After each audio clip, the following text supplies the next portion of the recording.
y Es sin el embargo no final. ocurrió. Claro, es cierto, yo nunca pensé que podían volver después de José López, de La Rosadita y de haber visto, porque esto que te cuento y que yo contaba y que contaba Carrió, no fue a escondidas. Lo hicieron a cara descubierta durante 19 años frente a millones de argentinos. Entonces yo pensé que la sociedad argentina había comprendido. La verdad es que hoy ya la sociedad argentina se hartó.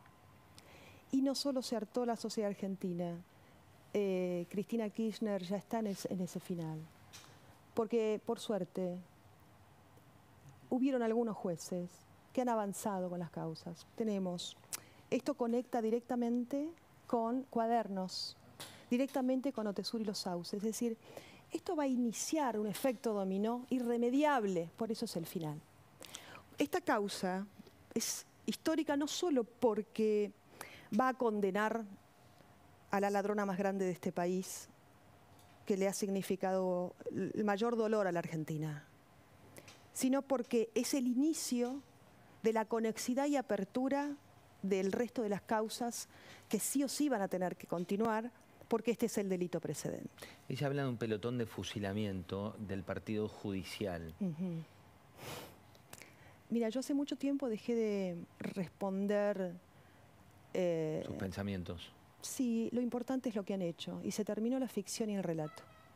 Se terminó porque está frente al juicio más importante de la historia.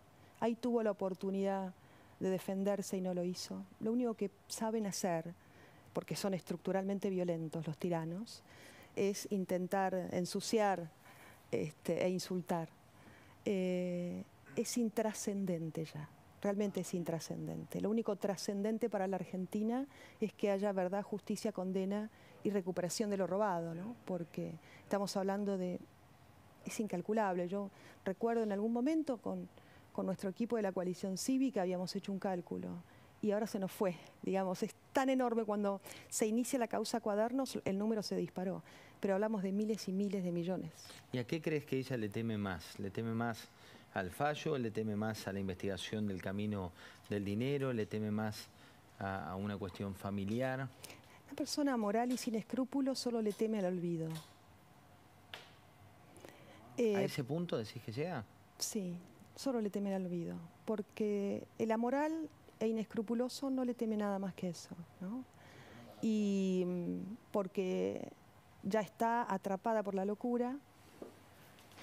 Lamentablemente en estos últimos tiempos, las pocas cosas que he visto, y esto es algo realmente notable en nuestro país que también deberíamos todos nosotros revisar, ¿no?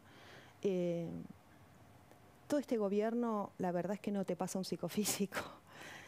Es gente que está totalmente desequilibrada. Es decir, además de la ineptitud, de la negligencia, es gente que realmente no está bien, ¿no? Entonces, eso hay que empezar a revisar socialmente, porque no quedas indemne de un régimen político en manos de gente desquiciada. Hay un daño moral, hay un daño cultural, hay un daño social, hay un tema patológico que va a haber que recuperar salud mental y salubridad y sensatez para empezar a caminar, ¿no? ¿Y por qué crees que ganaron las elecciones, digamos, en ese contexto? Bueno, fue una buena jugada. Ella, la verdad es que lleva en el poder muchos años, 30 años, y la jugada de Alberto Fernández y el establishment. También jugó el establishment. Absolutamente. Mucho. ¿Y por qué jugó el establishment? Bueno, porque hay negocios que se tienen que mantener. Por eso la coalición cívica no ha llegado nunca al gobierno. Nosotros nunca nos financiamos con ellos, con los buitres y carroñeros que están revoloteando sobre los restos de la Argentina permanentemente. ¿Siguen siendo los mismos? Siempre son los mismos, lamentablemente. ¿De cara a 2023? Sí, hay una nueva generación que ojalá le puedan dar lugar los padres a esa nueva generación, pero sí, siguen siendo los mismos. Y yo creo que si con todo lo que hemos atravesado en la Argentina no tomamos conciencia de eso y ponemos un límite, vamos a repetir la historia, ¿no? Porque no se trata de cambiar de candidatos, ¿viste? Yo creo que acá hay que hacer un mea culpa colectivo y un real y verdadero pacto social. Y en eso, bueno, hay que empezar a mirar a sectores del establishment que siempre han sostenido a los corruptos. Que han ganado pese a todo. Sí. Hablando del martes, ¿no? La mala de la economía por estos días es que la economía de Argentina está rota. La buena es que todavía hay paz social, que es importante para todos los argentinos. ¿Crees que el martes está en riesgo la paz social, que la política puede embarrar la cancha, o sobre todo el mundo de Cristina, como para que esa paz social termine? Ya no hay paz social, hace mucho tiempo. A ver. Desde que Cristina escribió esa carta, luego de las PASO, se rompió la paz social. Hay una fragilidad institucional enorme provocada por la vicepresidente, que permanentemente propina golpes de Palacio diarios, ¿no? La paz social ha dejado de existir en la Argentina cuando tenés más del 50% de pobres, rehenes de grupos que además les roban lo que dicen los gerenciadores y gestores de la pobreza, ¿no? Vimos, o sea, ¿no? decir que hay sumisión social más que hay paz sumisión social. social más que paz social, exactamente. Entonces, esa fragilidad, ¿no? Depende la llave de eso, efectivamente, de la vicepresidenta. Y si ella quiere en realidad convulsión, es decir, incendiar, ¿no? Para tratar de salir por la ventana de esta situación, la Argentina ya no tiene resto para eso. Y me parece que no va a lograr, no lo va a lograr. Hay un porcentaje altísimo de argentinos que le dijo basta. Y lo único que yo digo, siempre lo digo, porque los conozco mucho, no hay que acceder a espacios de violencia, porque ahí ellos siempre ganan, ¿no? ¿En algún momento intentaron retomar el contacto con vos, ya con vos como protagonista de la coalición cívica y la 9 de julio en medio de materias ideológicas y de denuncias? ¿Intentó Cristina retomar el contacto o alguien de su círculo contigo? No, no, jamás, no. No, de hecho, hace poco me nombró, nunca me había nombrado. Te nombró varias veces, sí. Evitó hacerlo.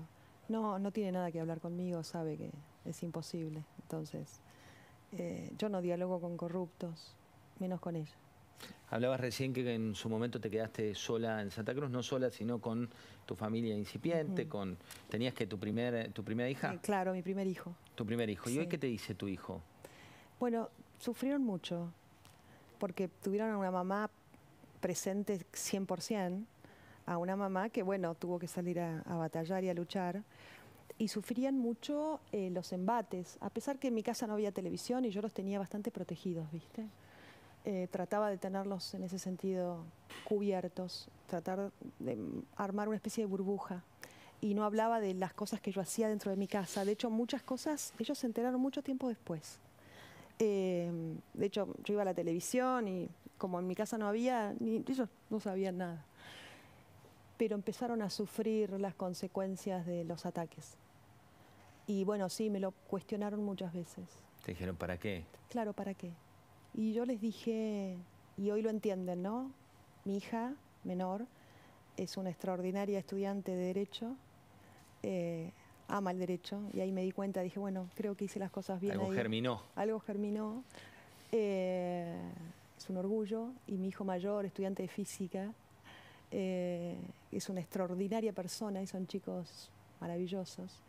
Se dieron cuenta que yo les dije, miren hijos, yo hasta ahora tenía para heredarles bienes, yo quiero heredarles honor y dignidad. Y me parece que lo logré. ¿Tu vocación política hacia dónde va? No, es circunstancial. La verdad que las circunstancias me llevaron a determinados lugares, ¿no? Por la lucha. Nunca tuve aspiraciones políticas de ningún tipo y sigo sin tenerlas, ¿no? A mí me mueve una misión y abrazada por Carrió y por la coalición cívica voy a estar, ¿no? Donde me necesiten voy a estar, pero no tengo ningún tipo de aspiración política. Mariana, decías recién, de acuerdo a tu punto de vista, el kirchnerismo o la etapa de Cristina termina el martes. ¿Y qué pasa con todo lo que ella sembró? Digo, ¿qué pasa con esta idea de un país dividido? ¿Qué pasa con esta idea eso es lo más importante, de unos contra otros? Digo, si eso termina, ¿cómo se cura? Esto ya lo hablaba con un filósofo, estábamos charlando sobre las consecuencias de un régimen como este. Yo le decía, más allá de la gravedad de la corrupción, que la verdad la corrupción atenta directamente contra los derechos humanos cuando es sistémica, lo que genera puntualmente es una destrucción de los lazos sociales, te destruye el tejido social. Al destruirte el tejido social, te genera grietas.